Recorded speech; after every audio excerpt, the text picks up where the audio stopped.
10절 지극히 작은 것에 충성된 자는 큰 것에도 충성되고 지극히 작은 것에 불의한 자는 큰 것에도 불의하니라. 13절 집 하인이 두 주인을 섬길 수 없나니 혹 이를 미워하고 저를 사랑하거나 혹 이를 중히 여기고 저를 경히 여길 것임이니라. 너희는 하나님과 재물을 겸하여 섬길 수 없느니라. 오늘 아침 누가복음 16장의 말씀 함께 살펴보기를 원합니다.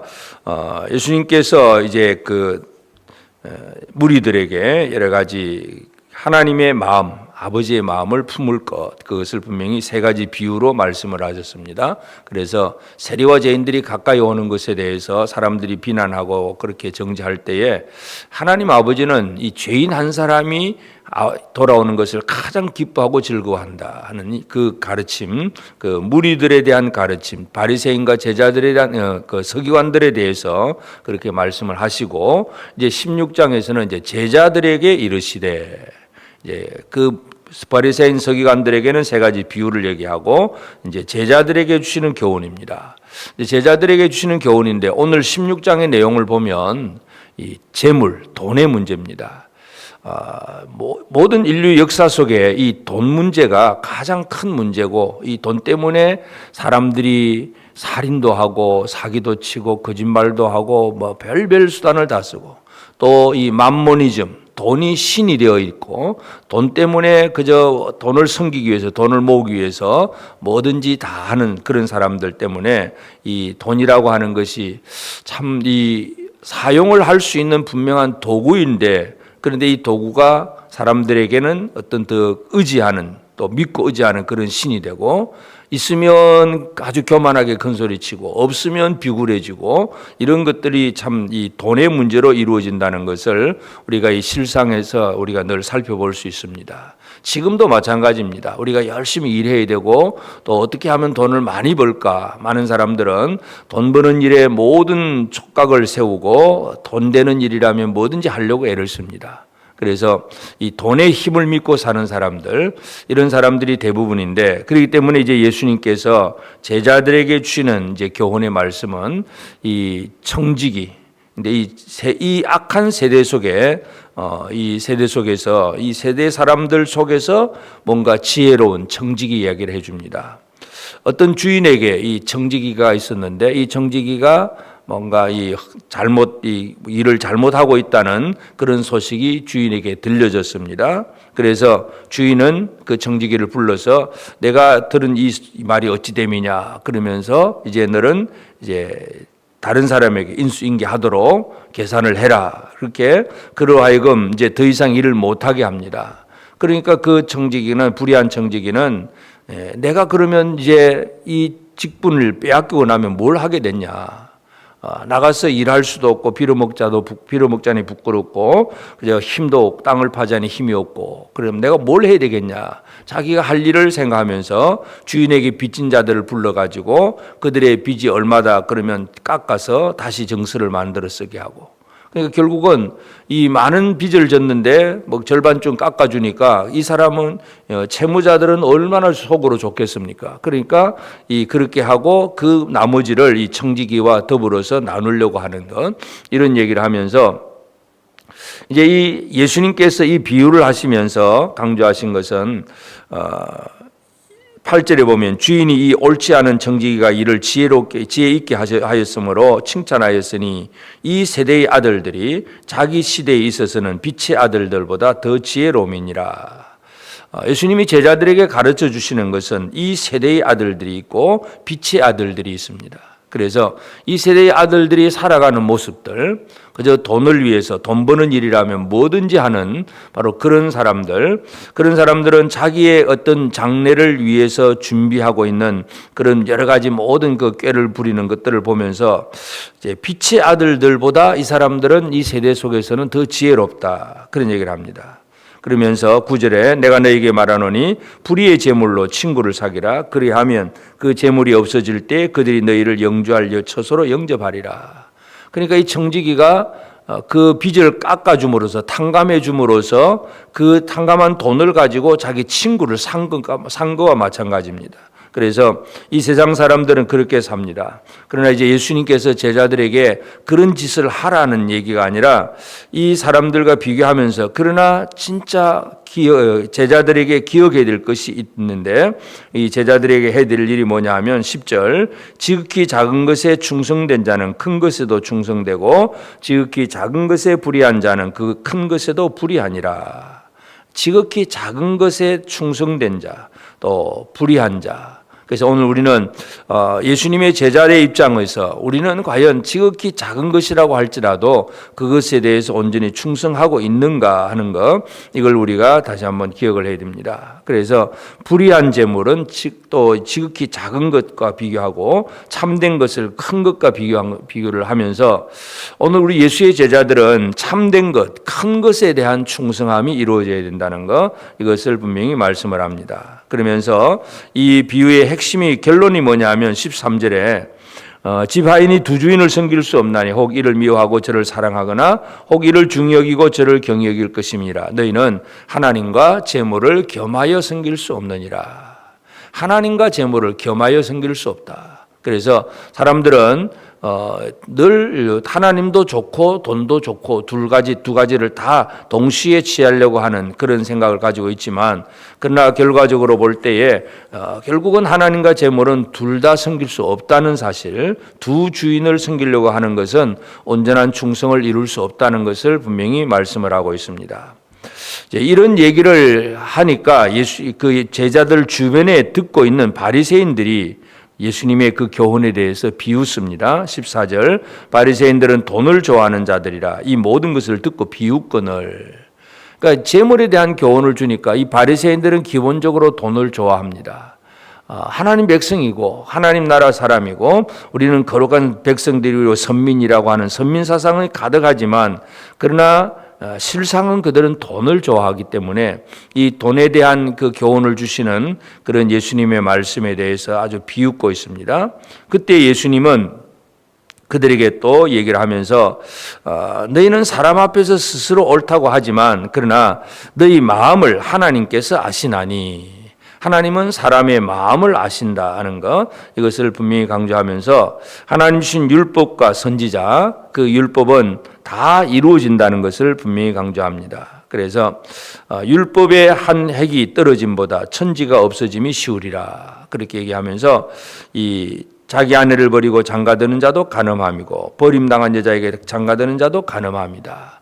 결국 사람들은 율법을 이용을 하고 그 이용 중에서 이용을 하면서 자기 이익을 위해서 자기의 뭐 재물의 이익 아니면 이 간음을 하는 이 사람들처럼 어떤 육체적인 정욕을 위해서 뭔가 자기 이권을 챙기려고 애를 쓰고 있을 뿐이다 하는 것. 하나님은 그 마음을 알고 계신다는 것을 이 바리새인들에게 예수님 말씀을 합니다. 그러면서 이어지는 이야기가 부자와 이 거지 나사로에 대한 이야기를 해줍니다. 그래서 이 부자의 삶이 어떤 삶이냐 하면 19절 한 부자가 있어 자색 옷과 고운 베옷을 입고 날마다 호화롭게 즐기더라. 고운 베옷, 자색 옷과 고운 베옷. 요즘 말로 하면 명품, 좋은 옷, 그죠? 이 아주 이름 있는 그런 옷을 입고 그런 명품 백을 걸치고 그저 날마다 호화롭게 그저 아주 좋은 데서 먹고 마시고 즐기는 것, 이것이 바로 이 부자의 삶입니다. 그와 대비되는 이 거지 나사로라고 이름만 한 거지는 헌데투성이로 그의 대문 앞에 버려진 채 그 부자의 상에서 떨어지는 것으로 배불리로 하며 심지어 개들이 와서 그 헌데를 핥더라. 이 부자는 버려진 사람입니다. 버려진 사람. 그래서 어떤 기쁨의 잔치도 하나도 들어갈 수도 없고 몸도 헌데투성이라서 개들이 그를 핥을 정도로 부자의 상에서 떨어지는 부스러기나 얻어먹어 보려고 그 대문 앞에 버려져 있는 사람. 그러니까 부자는 이 가난한 사람을 이 나사로를 전혀 관심도 두지 않습니다. 내버려 둔 사람으로 개들과 같이 취급을 하고 있다는 거, 이걸 우리가 알 수가 있는데, 근데 문제는 뭐냐 하면 부자든 가난한 사람이든 죽음은 공통입니다. 다 죽습니다. 안 죽는 사람이 없습니다. 그런데 이제 죽음 이후를 보면 거지 나사로는 아브라함의 품에 들어가 있고 또 부자는 음부에 빠져 있다는 것. 그리고 음부에 빠진 그 부자는 물 한 방울이 없어서 고통당하고 있다는 것. 이것을 얘기하면서 그 부자가 멀리서 이제 나사로가 아브라함의 품에 있는 것을 보고 물 한 방울 찍어 보내달라고 하지만 그 아브라함의 이야기가 너희와 우리 사이에는 큰 구렁텅이가 놓여 있어서 여기서 너희가 건너가고자 하되 갈 수도 없고 거기서도 우리 건너올 수도 없다. 이제 이 아브라함의 품으로 비유되는 그 낙원 여기와 음부는 전혀 이제는 오고 갈 수가 없는 전혀 누구든지 오고 갈 수 없는 곳이라는 것, 완전히 분리됐다는 사실을 분명히 강조하고 부자가 그래서 그러면 아직도 안 죽은 내 집에 형제들이 있는데 그들에게 누군가 이 나사로를 살려 보내가지고 그 형제들에게 지옥에 이 음부에 들어오지 않도록 해달라고 해도 이미 그들 속에 사람들 속에는 모세와 선지자가 있으니까 그 말을 들으면 된다 그러면서 전혀 응답을 해주지 않습니다. 그래서 이 부자가 그렇게 호화롭게 잘 살아도 죽으면 아무것도 할 수 없는 그런 존재, 그런 결과라고 하는 것을 얘기합니다. 그 얘기는 뭐냐 하면 재물로는 사람의 생명을 구할 수가 없다는 것입니다. 지금은 뭔가 잘 먹고 잘 사는 것 같아도 진정한 영생은 돈으로 이루어지는 것이 아니라는 것을 분명히 보여주고 있습니다. 그래서 이 재물이라고 하는 것, 이것은 특별히 여기 예수님은 이 재물을 얘기하면서 특별히 불의한 재물이다 그렇게 표현을 많이 합니다. 그래서 물론 이 재물 그 자체는 불의한 것도 아니고 의로운 것도 아니지만 그 재물을 어떻게 사용하느냐에 따라서 불의한 재물이 되기도 하지만 하여튼 예수님은 재물을 불의한 재물이라고 그렇게 얘기합니다. 결국은 이 재물로는 아무리 많아도 사람을 구원할 수 있는 능력은 없다는 것, 이것을 분명히 강조합니다. 그렇기 때문에 우리가 믿고 의지해야 될 그러한 대상은 아니라는 것, 결코 재물은 우리를 구원해 주는 힘도 아니고 능력도 아니라는 것입니다. 오직 우리를 구원하시는 분은 하나님이시고 하나님을 신뢰하고 하나님을 의지하는 그 믿음, 이것이 예수의 제자들에게 가장 근본이 되고 기본이 되는 문제고, 그러면서 그 주님 앞에 그 하나님의 말씀 앞에 지극히 작은 것이라도 할지라도 지혜롭게 충성하는 그런 삶을 살아내야 된다는 것입니다. 이 시대의 사람들은 이 불의한 재물을 위해서 열심히 충성해 가고 있습니다. 그러나 우리는 빛의 아들들은, 하나님 나라 백성들은 하나님 앞에서 하나님이 원하시는 뜻을 이루어가는 일에 온전히 충성하는 생활, 이것을 예수님이 제자들에게 강조하고 있습니다. 그래서 오늘 우리가 이 아침에 누가복음 16장을 통해서 나는 누구를 섬기고 있는가, 누구를 의지하고 있는가, 그리고 그분에게 진정으로 충성하고 있는가, 이걸 우리가 잘 이해할 필요가 있습니다. 그래서 이 세대의 사람들은 돈에 충성하면 일단 이 세상 속에서는 뭔가 다른 사람들보다 부자가 될 수도 있고 편안하게 살 수도 있습니다. 물론 그렇다고 해서 죽음 이후까지 보장하는 것은 아니지만, 그러나 우리는 이 세상에서 불의한 그러한 삶이 아니라 하나님만 섬기는 사람으로서 하나님을 의지하고 하나님을 신뢰하고 하나님께 충성하는 자가 되어서 죽음 이후까지도 준비할 수 있는 그런 지혜로운 자로 살아가는 것이 우리에게 주신 하나님의 말씀입니다. 그래서 우리가 매일매일 돈 때문에 걱정하고 돈이 있으면 평안하고 없으면 두려워하고 늘 돈 얘기를 많이 하지만 진짜 중요한 것은 내가 섬길 대상, 내가 의지할 대상이 누구인가, 오직 하나님밖에 없다는 사실을 다시 한번 기억하면서 우리는 이 세상 속에서 돈은, 하나님이 주신 돈은 잘 사용하기 위해서 하나님이 주신 하나의 도구일 뿐이라는 거. 그래서 주신 대로 또 열심히 일해서 또 벌기도 하지만 그것을 잘 쓸 줄 아는 지혜로운 우리 청지기들이 되어서 주님이 원하시는 뜻을 잘 이루어 나가고, 그래서 이 세상에서만 잘 살려고 애를 쓰는 사람이 아니라 죽음 이후를 잘 준비할 수 있는 우리 모두가 되어지기를 주의 이름으로 축복합니다. 기도하십시다. 이제 오늘 받은 말씀으로 함께 기도하겠습니다. 재물이 많다고 교만해지거나 재물이 없어서 두려움과 염려에 빠져 있지 않고 오직 하나님만 섬기며 내게 주신 하나님의 사명이 작은 일이라고 해도 충성하게 하옵소서. 비록 세상에서는 이 세대의 아들보다 지혜롭지 못해도 빛의 아들로서 살면서 죽음 이후를 잘 준비하는 지혜로운 사람으로 살게 하옵소서.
이제 개인의 기도 제목을 가지고 하나님 앞에 기도하시기 바랍니다.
수고하셨습니다.